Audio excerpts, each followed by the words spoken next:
You know that there are 118 elements. These have to be arranged in a logical order so that they could be studied along with their properties easily. And there comes the concept of periodic classification of elements.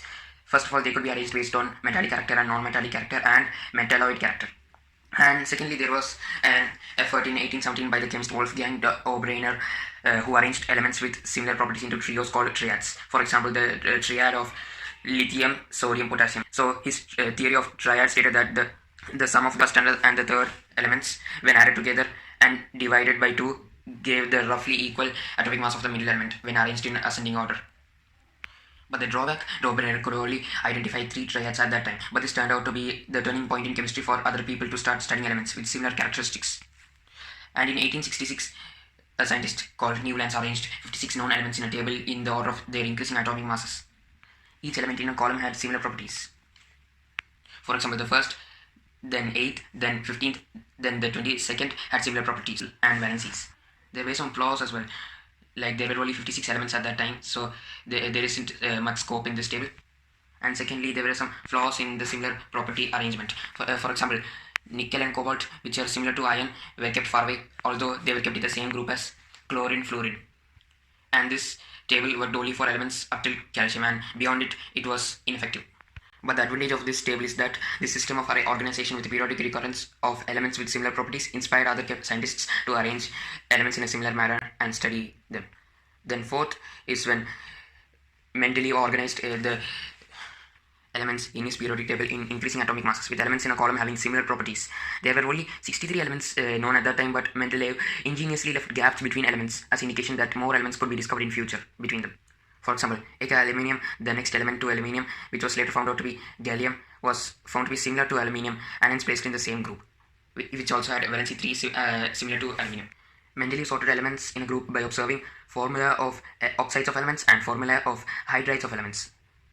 For example, elements that formed oxides as R2O and hydrides as RH were in the first group, then elements that made oxides as RO and hydrides as RH2 were in the second group, and so on. There were some important features in this table. For example, the order of cobalt and nickel was inverted so that they could correspond to a group. This was also a feature in Newland's periodic table. Noble gases, when discovered later, could be placed here without disturbing the order, which was a major advantage. A problem was the position of hydrogen, as it could be placed either in alkali group, which has valency 1, or in halogen group. It forms diatomic H2 and covalent bonds. Thus, hydrogen had no fixed place in Mendeleev's table. Then isotopes, elements of similar chemical character but different atomic mass, posed a challenge to Mendeleev's periodic law.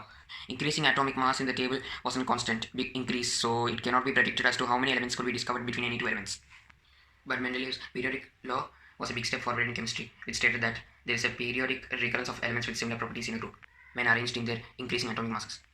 Then in 1913, Henry Moseley organized a modern periodic table that elements in the order of increasing atomic number, which is the number of protons in nucleus of an element.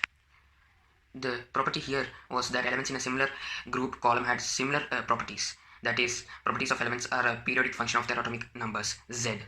This is the modern periodic law of the modern periodic table. In this table, the first group had hydrogen and alkali metals. Then you could see a diagonal zigzag line which separates elements of more metallic character from those elements with more non-metallic character. The rightmost group of the periodic table has noble gases. This modern periodic table made studying of elements much easier, as there are some indicators based on the element's properties. First of all, the number of outer shell or valence electrons are same in a group and increase across a period. And the number of electron shells increases down a group and same in a period. Valency of elements in a group is same, while it increases and then decreases across a period. Atomic size or radius increases down a group and decreases across a period. Nuclear charge, that is the force of the nucleus on the electrons, increases down a group but increases across a period as well. Tendency to lose electrons becomes less across a period but becomes more down a group. Electropositivity or metallic character decreases across a period while it increases down a group. Electronegativity or non-metallic character increases across a period while it decreases down a group. Reactivity, the chemical reactivity decreases and then increases, then becomes 0 at the end at noble gases across a period. But in a group, it slightly increases gradually down a group. I hope you got a good understanding of the chapter from this video. If you have any doubts, then don't hesitate to ask them in the comments. Don't forget to subscribe for more content. And like this video if you really liked it.